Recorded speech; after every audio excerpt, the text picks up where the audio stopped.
امریکی صدر Joe Biden نے ڈیموکریٹک کانگریشنل کیمپین کمیٹی کی تقریب میں خطاب کے دوران روس اور چین کا حوالہ دیتے ہوئے پاکستان کو بھی لپیٹ میں لے لیا۔ امریکی صدر نے کہا کہ ان کا خیال ہے کہ پاکستان دنیا کے خطرناک ترین ممالک میں سے ایک ہے۔ پاکستان کا ایٹمی پروگرام بے قاعدہ ہے۔ اس پر بات کریں گے، ہمارے ساتھ فون لائن پر موجود ہیں جیو نیوز کے نمائندے واجد علی سید۔ واجد بتائے گا، امریکی صدر نے پاکستان کے ایٹمی اثاثوں کی بات کس تناظر میں کی ہے اور اس کا سیاق و سباق کیا تھا؟ کیونکہ اگلے ماہ میڈ ٹرم الیکشنز آ رہے ہیں، سو اسی حوالے سے صدر بائیڈن مختلف ریاستوں میں تقریریں کر رہے ہیں اور وہ دورہ بھی کر رہے ہیں، اور امریکہ کو جو درپیش چیلنجز ہیں، چاہے وہ اندرونی ہو یا بیرونی ہو، ان کا بھی تذکرہ کر رہے ہیں۔ تو اسی حوالے سے روس کی یوکرین میں جو جارحیت ہے اس کے حوالے سے بات کی، اور چین کے ساتھ جو تقابلہ کیا جا رہا ہے تجارت کے حوالے سے یا دوسرے حوالے سے، اس کا بھی تذکرہ کیا گیا۔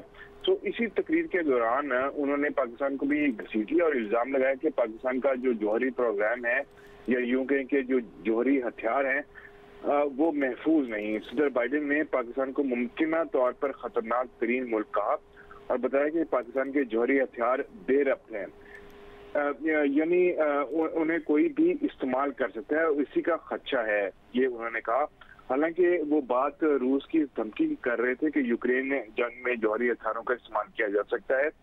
اسی طرح انہوں نے چین کا بھی حوالہ دیا کہ چین روس، بھارت اور پاکستان کے ساتھ اپنے تعلقات کا جو بھی حساب لگا رہا ہے، اس کا کبھی سوچا بھی نہیں جا سکتا تھا۔ اور لیکن ہے کہ انہوں نے یہ کہا کہ لیکن اب دنیا اس وقت اس ایسے موقع پر موجود ہے جہاں پر ایسی تبدیلیاں رونما ہو رہی ہیں جہاں پہ ہمیں ایسی باتوں کو بھی سوچنا پڑ رہا ہے، اور اس کے اندر ہی انہوں نے پاکستان کا بھی جو ہے وہ تذکرہ کر دیا۔ جی بہت شکریہ واجد علی سید اپڈیٹ کرنے کے لیے۔